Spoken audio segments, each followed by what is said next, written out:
Halo semuanya, selamat datang di El Kasus dengan aku Elsaf. Dan hari ini aku pengen bahas satu kasus yang menurutku kasus ini tuh sangat-sangat menjadi misteri ya kan. Karena ini di Thailand itu viral. Dan kasus ini itu adalah tragedi di mana ada 6 orang atau 6 orang yang mungkin sudah dewasa ya karena umurnya di atas 35 tahun dan bahkan ada yang 50 ke atas itu meninggal dunia di dalam satu kamar hotel. Dan di dalam kamar hotel tersebut itu ditemukan di dalam minuman cangkir teh itu berisi sianida. Ini seperti kasusnya yang ada di Indonesia ya, Jessica Kumala Wongso itu mungkin. Dan gimana kronologi ceritanya mungkin kita nggak usah terlalu panjang banget untuk menjelasinya. Berikut ini adalah beritanya.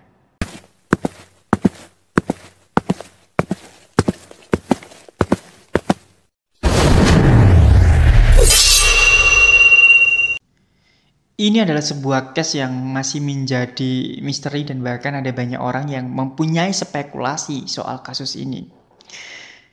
Kasus ini itu terjadi di sebuah hotel mewah yang ada di Grand Hyatt Erawan yang ada di ibu kota Thailand, Bangkok. Ini hotel bintang 5. Hotel ini itu berada di dekat salah satu tempat wisata yang cukup populer di sana. Aku nggak bisa menyebutkan ya namanya ya. Dan awal mula dari peristiwa ini ditemukan oleh petugas hotel yang sedang bekerja. Karena pada saat itu mungkin sudah waktunya check out tapi kok nggak keluar-keluar yang pesan kamar tadi gitu kan ya. Akhirnya petugas hotel itu berusaha mengecek kamar tersebut namun nggak ada jawaban sama sekali. Setauku, kalau misalkan di hotel itu biasanya punya Mastercard, yang dimana kartu tersebut itu bisa membuka semua pintu yang ada di hotel itu. Dengan Mastercard itu, akhirnya dibukalah pintu tersebut. Dan betapa kagetnya bahwa ternyata petugas hotel menemukan 6 jasad yang sudah meninggal dunia dengan keadaan tidak wajar. Akhirnya petugas hotel itu melaporkan kejadian tersebut kepada polisi. Dan singkat cerita, polisi akhirnya datang di hotel tersebut. Setelah cukup lama memeriksa keadaan kamar dan juga jenazah tersebut, akhirnya banyak spekulasi tentang kematian ke-6 orang ini. Ada yang bilang bahwa mereka ini adalah korban penembakan. Ya, namun ketika dicek lebih dalam ke jenazahnya, sama sekali tidak ada tanda-tanda kekerasan atau penembakan di jenazah maupun di dalam kamar tersebut. Akhirnya dari sini, pihak kepolisian Thailand itu langsung membawa jenazah tersebut ke rumah sakit untuk menyelidiki lebih dalam perihal kematian ke-6 orang itu. Dan berdasarkan pemeriksaan awal dari postmortem, dokter forensik itu mengatakan bahwa di ke-6 orang tersebut itu tidak ada penyebab lain kecuali sianida. Namun pemeriksaan itu nggak hanya sampai di situ aja. Dokter forensik itu masih berusaha menyelidiki penyebab lain dan kenapa ada racun yang mematikan di dalam tubuh-tubuh tersebut. Dan dugaan sementara polisi adalah bisa jadi salah satu korban dari ke-6 itu ada yang menjadi dalang karena faktor hutang yang menumpuk. Ya akhirnya secara nekat dia itu melakukan hal tersebut yang bisa membunuh 6 orang tersebut gitu kan. Termasuk dirinya sendiri sih. Namun masih belum diketahui pelakunya yang mana ya. Ingat ini masih dugaan. Ini masih dugaan. Perdana Menteri Thailand yaitu Srettha Thavisin waktu itu juga mendatangi lokasi kejadian dan mengatakan bahwa kepolisian itu menduga para korban meninggal 24 jam lalu. Untuk itu ya, ini kesempatan bagi tim penyelidik untuk memeriksa dengan pemeriksaan postmortem. Oh iya, postmortem di sini itu adalah yang diperiksa itu ya, itu sidik jari, DNA, golongan darah, foto korban, pakaian yang dikenakan korban, dan ya semua itu ditujukan untuk agar jenazah-jenazah ini itu dicocokkan setelahnya gitu ya, setelah pemeriksaan itu dicocokkan gitu intinya. Tadi itu kan aku bilang ya bahwa ada dugaan di antara mereka itu yang punya hutang. Ternyata dari pihak berwenang sendiri itu juga mengatakan bahwa 2 dari 6 orang itu sebelumnya bertransaksi atau meminjam uang puluhan juta baht Thailand kepada salah satu korban untuk dijadikan investasi. Kalau misalkan dikonversikan rupiah, 10 juta baht itu ya sekitar 4,4 miliar rupiah mungkin lah. Dan dalam konversi pers yang digelar pada hari Rabu 17 Juli 2024, Wakil Kepala Polisi Bangkok yaitu Jenderal Nopasin Posawat itu mengatakan bahwa kelompok mereka ini tuh menyewa kamar hotel secara terpisah di 5 kamar. Jadi ada yang di lantai 7 dan juga di lantai 5. Dua korban dari ke-6 orang tersebut identitasnya berasal dari Amerika Serikat, sedangkan 4 lainnya berasal dari Thailand dan juga Vietnam. Dan pas aku lihat umur dari para korbannya itu rata-rata usia di atas 37 tahun ke atas. Maaf aku nggak bisa nyebutin nama-namanya ya, karena jujur namanya itu sangat susah aku nyebutinnya. Jadi ya wis tak skip aja ya. Terus lagi, dokter forensik yang memeriksa ke-6 orang tersebut itu juga mengatakan bahwa keadaan mayat-mayat itu diantaranya adalah bibir dan kuku korban itu berubah menjadi warna ungu tua yang menandakan bahwa jasad itu kekurangan oksigen. Sementara organ dalamnya itu berubah menjadi merah darah yang merupakan tanda bahwa si korban itu keracunan sianida. Itu kata Profesor Kom Kiat dari Departemen Kedokteran Forensik Thailand. Terus lagi dari Dekan Fakultas Kedokteran Thailand juga mengatakan mereka itu masih perlu mengetahui berapa banyak sianida yang ada di dalam darah para korban. Itu informasi dari dokter forensik ya.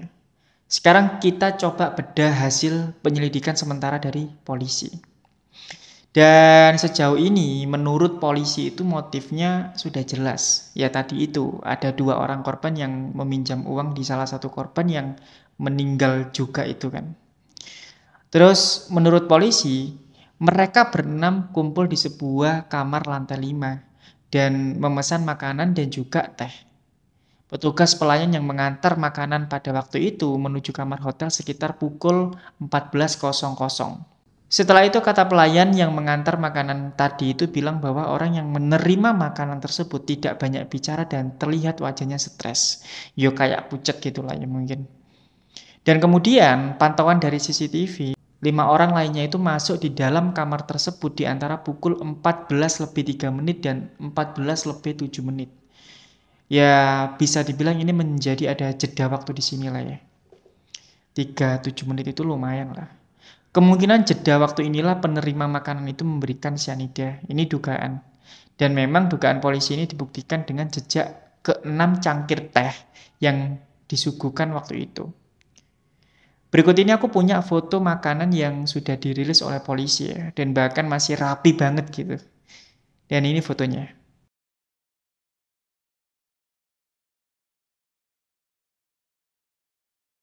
Masih rapi kan ya. Bahkan ada yang masih belum dibuka atau masih plastikan gitu kan ya. Ya ini membuktikan bahwa korban tersebut itu mungkin minum teh dulu sebelum menyantap makanan yang dihidangkan. Makanya kenapa masih rapi semua gitu, masih ada yang belum dibuka bahkan kan. Dan menurut polisi, sepasang suami istri yang menjadi korban itu memiliki bisnis pembangunan jalan dan ada juga yang berinvestasi dalam proyek pembangunan rumah sakit di Jepang. Ini pengakuan dari kerabatnya ya saat diwawancara oleh wartawan. Jadi ya mereka ini memang orang-orang kaya gitu. Ya itu adalah kasus yang saat ini viral di Thailand sana. Karena jujur ya ini juga menjadi trending topik di sana. Dan Indonesia juga pada masanya juga pernah ada kasus sianida dari Jessica Kumala Wongso itu kan ya. Yang dimana kasus itu juga sangat viral dan bahkan banyak pro kontra di dalamnya. Ya, itulah topik kita hari ini. Dan dari opiniku, aku bisa menduga bahwa mungkin ada orang ketujuh yang sudah merencanakan ini semua. Atau mungkin memang ada pelakunya di antara yang meninggal itu tadi. Ya seperti dugaan polisi sih. Karena dugaanku adalah di artikel berita yang aku baca yang berbeda ya. Itu yang memesan hotel itu adalah anak dari salah satu orang yang meninggal tersebut. Terus, anaknya itu langsung berangkat menuju Vietnam. Dan bisa jadi direncanakan. Atau memang ada rencana lain yang berusaha untuk menjatuhkan mereka atau membuat mereka meninggal dunia. Karena di antara mereka ada yang punya harta yang sangat banyak. Tapi sekali lagi, ini hanya opini dan dugaanku aja dan juga belum tentu benar. Tapi gimana menurut pandangan kalian soal kasus ini? Silahkan kalian komentar di bawah ini. Dan itu adalah sebuah kasus yang sekarang ini sangat viral di Thailand ya. Dan kita tahu bahwa di Thailand itu ya kasus-kasus seperti ini sebenarnya juga banyak ya. Cuman aku membawakan tadi waktu membaca artikel berita kok ini kayaknya seru banget kalau misalkan aku bawakan. Atau mungkin ada teman-teman yang nonton dari Thailand juga kan. Gimana kasusnya berita ini tuh sekarang seperti apa? Mungkin kalian bisa komentar. Ya, mungkin itu aja berita hari ini. Terima kasih buat kalian yang sudah nonton El Kasus sampai habis. Dan sekali lagi aku respect buat kalian yang sudah subscribe ya. Kalau misalnya kalian belum subscribe, yuk subscribe dulu lah ya. Karena biar bisa menambah subscribe dan views mungkin. Alhamdulillah. Ya udahlah, itu ada sampean. Ya udah itu aja ya. Jujur ya, dari tadi aku ini tag video ini tuh beberapa kali. Gak tahu kenapa gitu, aku ngomong itu rada belibet. Kayak kayak kayak kering gitu aja bibirku gitu kan ya. Dan oke lah, mungkin itu aja. Terima kasih buat kalian yang sudah nonton El Kasus sampai habis dan sampai jumpa lagi di El Kasus selanjutnya.